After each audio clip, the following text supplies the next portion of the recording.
मनपात उपायुक्तांच्या कार्यभारात मोठी फेरबदल, विभागीय पातळीवरील बदलांकडे मात्र दुर्लक्ष. अतिक्रमण, कर, IT, घनकचरा विभागात खांदेपालट, कर्मचाऱ्यांच्या बदल्यांबाबत प्रशासन शांत.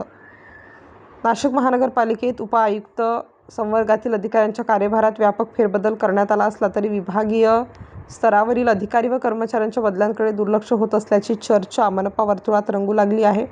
आयुक्त मनीषा खत्री यांच्या निर्देशानुसार वरिष्ठ अधिकाऱ्यांचे कार्यभार नियोजन करण्यात आले असून तातडीने अंमलबजावणीचे आदेश देण्यात आले आहेत. नवीन आदेशानुसार अजित निकत यांच्याकडे कर विभाग, स्थानिक संस्था कर, घरपट्टी, पाणीपट्टी व मिळकत विभागाचा कार्यभार सोपवण्यात आला आहे.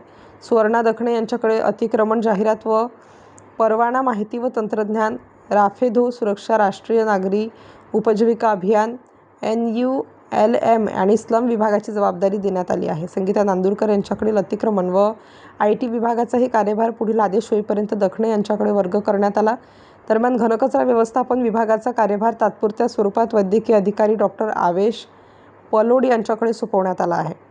वरिष्ठ पातळीवर वारंवार खांदेपालट होत असताना विभागीय स्तरावरील अधिकारी व कर्मचाऱ्यांच्या प्रलंबित बदल्यांबाबत मात्र कोणताही निर्णय होत नसल्याचे बोलले जात आहे. काही विभागात अनेक वर्षांपासून एकाच ठिकाणी कार्यरत असलेले कर्मचारी आहेत. प्रशासनात पारदर्शकता व कार्यक्षमता वाढवायची असल्यास खालच्या स्तरावरही मोठ्या प्रमाणात बदल्या होणे आवश्यक असल्याचे मत कर्मचारी वर्तुळातून व्यक्त होत आहे.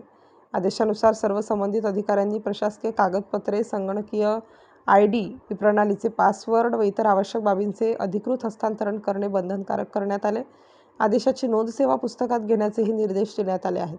मात्र वरिष्ठ अधिकाऱ्यांच्या बदल्यांपुरतेच प्रशासनाचे लक्ष केंद्रित राहणार की विभागीय स्तरावरही व्यापक फेरबदल होणार याकडे आता सर्वांचे लक्ष लागले आहे. स्टार न्यूजसाठी मोहसिन पठाण, नाशिक.